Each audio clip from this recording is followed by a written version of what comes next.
Well, good morning, my brothers and sisters. Welcome to episode 279 of Be With Me, 7 Minutes of Biblical Wonder. And we've got a good wondering today. This is from Luke chapter 14. This is the parable of the great banquet. There's about 3 or 4 verses of introduction and then the parable. We're not going to be able to finish with the parable today, but we are going to ask a very interesting question about excuses. The excuses for not coming to the banquet. And we're going to bring that home eventually, saying that I'd be on fire for God or I'd be on fire for God when this happens. All right, so let's listen to the story.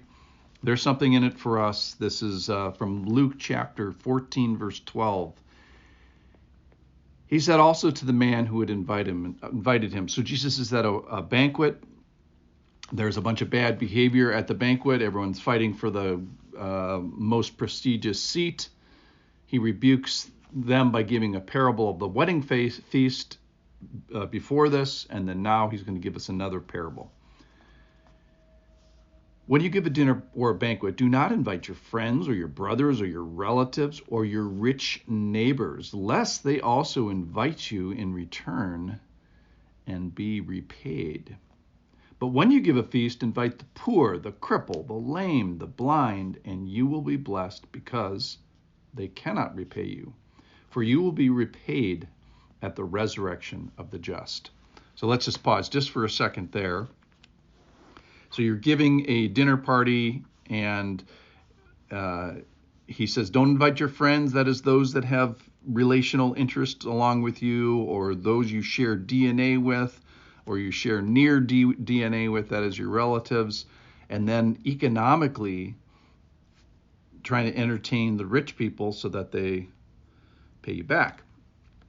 But instead, pay people who are economically unable or have inabilities, or are unsighted or lame, people that have disabilities, because they cannot repay you. So the capacity for repayment is highlighted here. And you will be blessed because they cannot repay you, for you will be repaid at the resurrection of the just. We could talk a long time about what is the resurrection of the just, but certainly say God is not mocked and knows what we do, and we are repaid in a certain sense for our behaviors and our action. Okay, let's press on. Verse 15, when one of those who reclined at table with him heard these things, he said to him, blessed is everyone who will eat bread in the kingdom of God. But he said to him, a man once gave a great banquet and invited many. Now here's the real parable of the great banquet.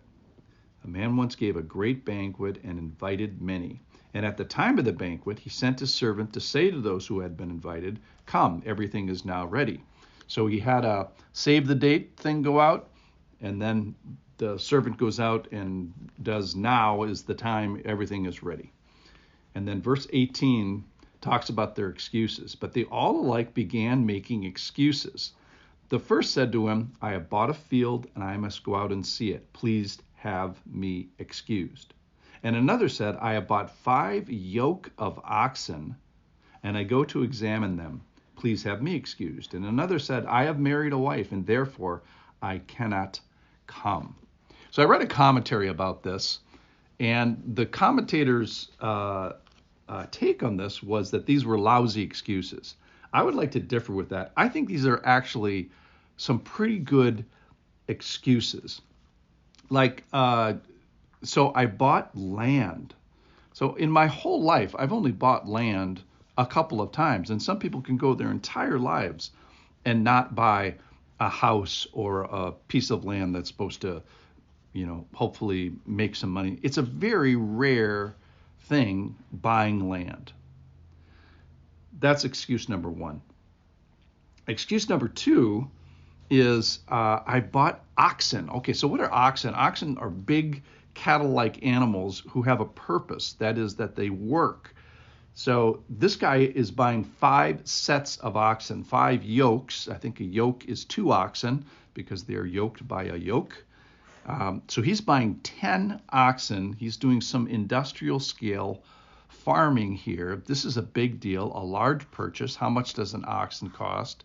About as much as a used tractor, $5,000, something like this. So this guy is making an investment of maybe $30,000 or possibly even $50,000 in kind of today's money. So this is a lot of money. This guy is really putting his money where his mouth is. In other words, how many times in your life would you make a purchase of $40,000 or $50,000 to invest and be productive? I don't think very often. I think this is a big deal. Okay, so then the final one, another, I think, good excuse is I have chosen a wife.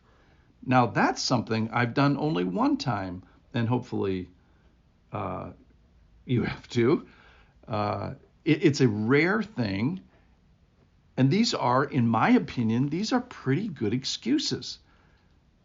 So somewhere between the save the date and the day of, these people have chosen a higher value excuse for not coming to the kingdom. Okay, so I think the take-home point is I'd be on fire for God, or I'd join this church except for, and I just wrote down some excuses, maybe until the next presidential election, or how about after I retire, or maybe I'll do it when I finish school, or I'll do it when I finish my training program, or I'll do it when I finish passing this test or certification, or I'll do it when I pay off my car, or I'll do it when I become debt-free, or I'll do it after I get done taking care of my sick mother, or maybe when I'm older, maybe I'm in high school and it's like, well, when I go to college, or maybe I'll do it after my children are in school, my preschool children.